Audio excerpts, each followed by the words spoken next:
Jason, that's true. They have a home game against the Texans, who are looking good as well. The Eagles now a half game back of the Vikings for the wild card. The Saints at 11-2, they're at the top, are in the driver's seat for the #1 seed. So let's talk strictly about this game. Then we'll hit all the highlights all throughout the show. You guys are part of it. Hashtag GMFB. Triggs, Eagles took down the Rams. Stunning. Away we go. And here we go. Where are we going? Get on board. You know, Tony Dungy before the game last night on NBC was the lone predictor to pick the Eagles, and was getting mocked wildly online.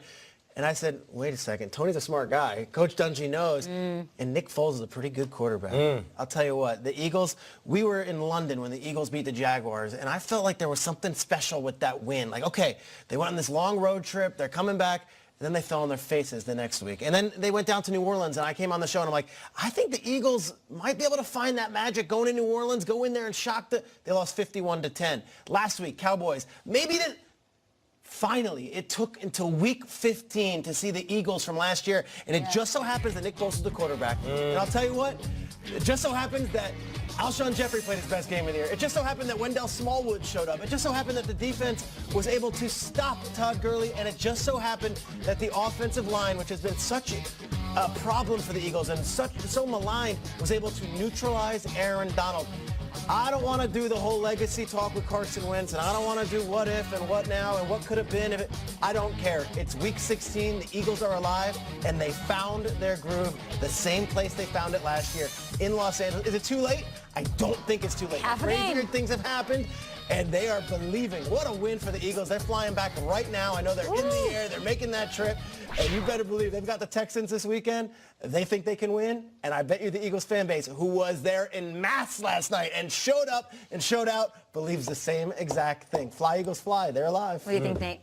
Well, listen, I'm looking at the Eagles, and it's all about pressure at this point. You said, let's go. Get ready for the ride, and it's the ride to Pressure Town. And I feel like the Rams are feeling the pressure, not applying it. They say all the time, that's the two things you can do with it. You can either apply it or feel it. And if you look at the Eagles and what they did to the Rams, they weren't the same team. You know you're feeling pressure when the mistakes happen that you're not used to seeing through the duration of the season. You have the interceptions. You have Goff dropping back, getting his foot stepped on, trying to collect the ball, and then letting it go out of his hand. What are you thinking? JoJo Natson gets the punt return. He bobbles the ball. He loses it. What are you thinking? They're feeling the pressure. And we talked about this last week. The same thing I said last year when Wentz went down. I said, Eagles fans, just relax, man. You guys forget that Nick Foles is a pretty damn good quarterback. Last week we had this conversation. Just relax, man. You guys forget that Nick Foles is a pretty damn good quarterback. They're rallying around this individual, and they put the ultimate pressure, as we're seeing right here. Play after play, we saw the Rams make like this, and these are huge mistakes in a game in a month where implications in the playoffs are everything. So I would say this, if you're the Eagles, take on that pressure and keep applying it. If you're the Rams, woosah. You guys are feeling way too much pressure, and it's evident in these games. I'll talk about the Rams here, too, because I love that you mentioned that London game as a turning point for that Eagles team. I weirdly think the turning point was a win for the Rams over the Chiefs. Monday night. That felt like a Super Bowl. And are they a little bit Super Bowl hungover after this game?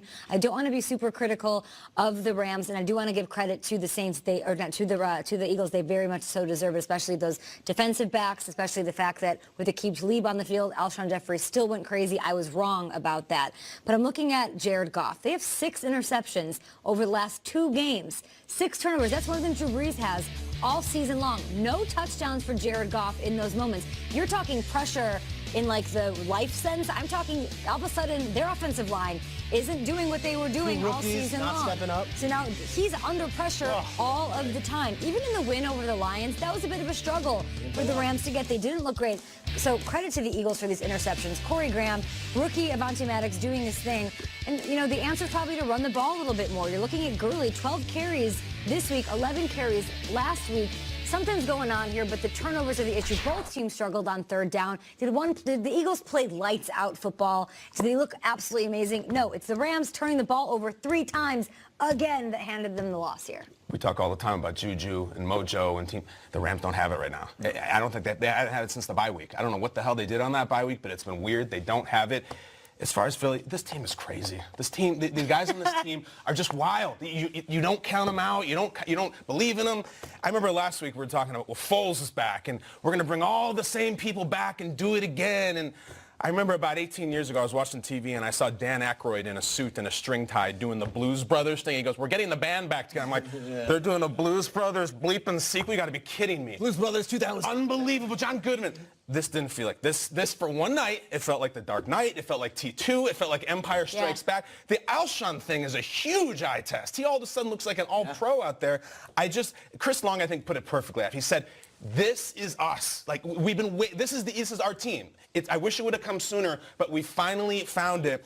I still don't know if this is still going to be European Gigolo. I have no idea. Yeah. We got to see this Houston game, but they're not supposed to win that game last night. They're not supposed to go to the Coliseum. That was the get-right game for the Rams, the funeral for the Eagles, and they were up 17 points at the end of the game. The Eagles are wild. If they win Houston, we got something. And how many points did the other Texas team put up yesterday? Bam! That's another win 0 for those Eagles as well. Let's bring in Ian Rappaport at Rapp.